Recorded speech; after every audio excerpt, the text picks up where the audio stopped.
तो ये हमारा इसका जो कवर है यहाँ पर वो निकल चुका है। और इसके बाद जो है हमें इसका ये यहाँ पर एयर फिल्टर है।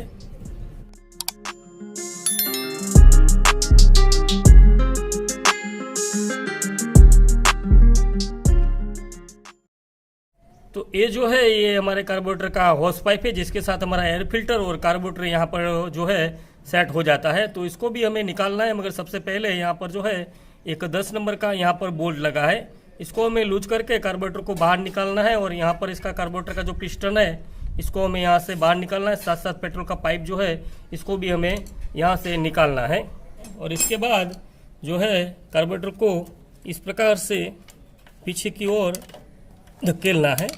और इसके बाद हैंड टाइट जो है ये निकल चुका है।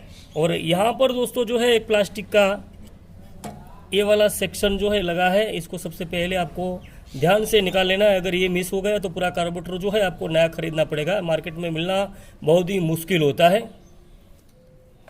पेचकस की मदद से इस प्रकार से पुश करना है और पेट्रोल को ध्यान करके आपको सबसे पहले बंद कर लेना है। और इसकी पीछे की साइड में यहाँ पर जो है ये यहाँ पर ये वाला जो सेक्शन है यहाँ पर चौक है, तो यहाँ पर 14 नंबर का जो है आपका फिक्स रिंच लग जाएगा। ये वाला जो है चौक का केबल है, तो चौक केबल जो है इसको भी हमें बाहर तो निकालना ही पड़ेगा जब तक हमें कार्बोरेटर को क्लीन करना है। तो कार्बोरेटर के साथ जितनी भी चीज़ इसमें लगी है ये सभी को हमें खोलनी है। तो ये जो है हमारा कार्बोरेटर का नीड वाल्व और पिस्टन बाहर आ चुका है। तो अभी हमने पेट्रोल के जरिए कार्बोरेटर को बाहर से अच्छे से क्लीन कर लिया है। और इसके दोनों जो पेज थे जिसको हमने पहले लूज किया था इसको अभी हमें ओपन कर लेना है।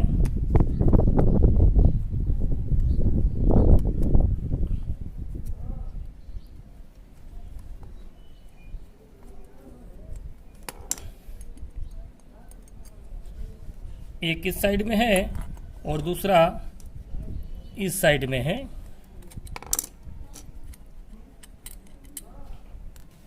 और ये जो कार्बोरेटर का नीचे का बाउल है इसको हमें बाहर निकाल लेना है। तो आप देख सकते हैं ये जो है बाहर से तो आपको लग रहा था कि कार्बोरेटर जो है हमारा क्लीन नहीं है, मगर अंदर से आप देख सकते हैं बिल्कुल जो है क्लीन है। तो पेट्रोल जो है इसको हमने कटोरे में निकाल लिया है। और इसका यहाँ से जो है ये वाला पिन है इसको हमें बाहर निकाल लेना है। जब पिन को बाहर निकालेंगे तभी जाके यहाँ पर हमारा जो नीडल वाल्व है ये वाला ये बाहर आ पाएगा। और इसके बाद ये जो इसके मेन जो इसका ये मेन जेड है और यहाँ पर जो है स्लो जेड है। ये जो बड़ा वाला है सबसे ऊपर वाला है ये वाला, ये जो है इसका मेन जेड है। और ये जो सबसे नीचे वाला है छोटा वाला ये वाला ये इसका स्लो जेड है। जब हम मोपेड को स्लो में रखते हैं तो ये वाला काम करता है, जब हम लीवर को खींचते हैं तो ये वाला काम करता है। तो दोनों जो है इसको हमें अच्छे से क्लीन करने के लिए बाहर निकालना है। जो ये जो है और जैसे आप बाहर निकालते जाए ऐसे ही इसको आपको पेट्रोल में सभी को रखते जाए। और ये पेट्रोल में ही रहता है, ऐसा नहीं है कि आप पेट्रोल से साफ नहीं कर सकते, क्योंकि पेट्रोल के साथ ही ये जो है अंदर रहता है। इस प्रकार से प्लस के जरिए भी इसको ओपन कर सकते हैं, इनमें कोई भी प्रॉब्लम नहीं है। और ये जो स्क्रू है इनको दोनों को आपको छूना नहीं है, क्योंकि इसका जो सेटिंग है अगर आपको सही से करना नहीं आएगा तो आपका माइलेज जो है पूरा बिगड़ जाएगा। मगर मेरे केस में दोनों जो है इसको मैं निकाल रहा हूँ। अगर आप घर पे खुद कर रहे हैं तो ये आपको जो है इन दोनों चीज़ों को आपको छेड़ना नहीं है। होता तो कुछ नहीं है, मगर फिर आपको जो है अच्छे से सेट करना नहीं आएगा तो आप जो है फिर कहेंगे कि आपका वीडियो देख के मैंने जो है इनको साफ़ करने के लिए निकाला। मगर फ़िलहाल जो है मेरा माइलेज तो ठीक है, मगर मेरा मोपेड जो है वो शुरू नहीं हो रहा है। तो ये जो है सभी आपको प्रॉब्लम आ सकता है, इस बात का आपको ख्याल रखना है। और मेरे केस में तो क्या है कि मैं पैसे से ही मैकेनिक हूँ, इसीलिए मेरे को कोई प्रॉब्लम इसमें होने वाला नहीं है। और यहाँ पर ध्यान रखना है एक ओरिंग है इसके अंदर, इसको आपको बाहर निकालने की ज़रूरत है तो निकालो, वरना इसको अंदर ही रहने दो। तो चलिए इसको भी क्लीन कर लेते हैं। और क्लीन करने के बाद वापस जो है हमें इसको फिट करना है। और क्लीन करते टाइम जो है सबसे खास है ये जितने भी यहाँ पर आप देख रहे हैं सुराख, इन सारे सुराख में जो है एयर प्रेशर है जो है लगाना ज़रूरी है।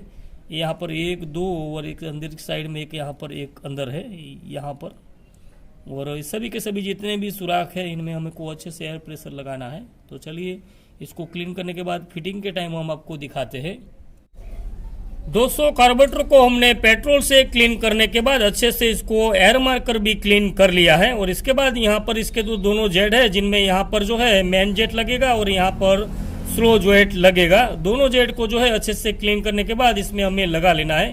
तो फाइनली ये जो दोनों जेट है, ये बड़ा वाला जो है मेन है और ये छोटा वाला जो है वो स्लो जेट है। इस दोनों को एयर मार्कर अच्छे से हमने जो है इसको क्लीन करके खोल लिया है। तो सबसे पहले हम जो है इसमें मेन जेट को लगाएंगे। तो मेन जेट को लगाने के बाद इसको अच्छे से कस लेना है, और इसके बाद यहाँ पर जो है स्लो जेट है उसको लगा लेना है।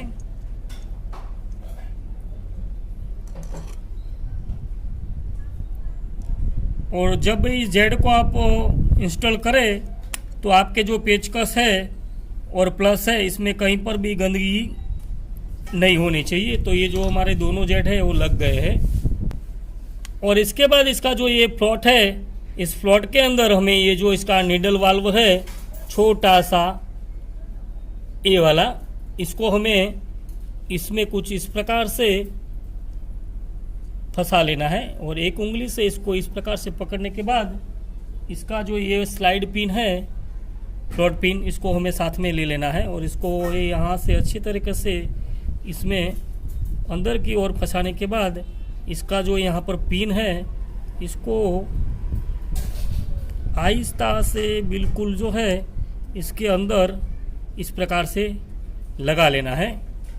और इसके बाद अब जाके इसका जो ये ढक्कन है इसको हमें कुछ इस प्रकार से रखने के बाद इसके दोनों जो पेच है, एक यहाँ पर है और एक यहाँ पर है, इसको लगा लेना है। तो इसको लुब्रिकेट करने के लिए हम जो है सिलाई मशीन वाला जो ऑयल है इसका इस्तेमाल इसमें कर रहे हैं।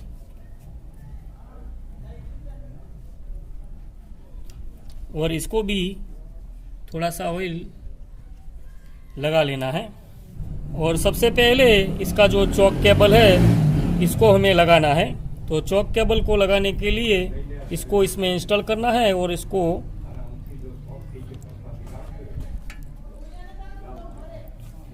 थोड़ा सा प्रेस करके हैंड टाइट कर लेना है। और इसके बाद यहाँ पर 14 नंबर का जो रिंच है इससे हमें कंप्लीट कर लेना है। और इसका जो पिस्टन है इसको हमें आहिस्ता से ए वाला जो सेक्शन है इसको हमारे सामने, ए वाला जो आरपीएम स्क्रू है इसके सामने रख के इसमें इंस्टॉल करना है।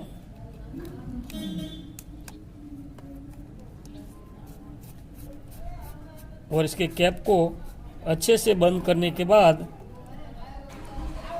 जो कार्बोरेटर है इसको हमें इंस्टॉल करना है।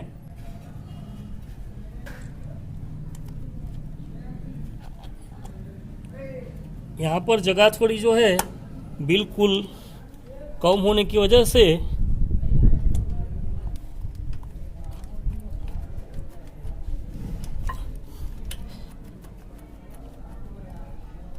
थोड़ी दिक्कतों का सामना जो है आपको करना पड़ेगा। ये वाला सेक्शन है इसको पीछे से आपको अंदर की ओर इस प्रकार से जितना हो सके इतना प्रेस करेंगे तो यहाँ पर जो गैप है वो कार्बोरेटर का कंप्लीट बन जाएगा। और इसके बाद इसका जो कार्बोरेटर का स्क्रू है इसको हमें कस लेना है।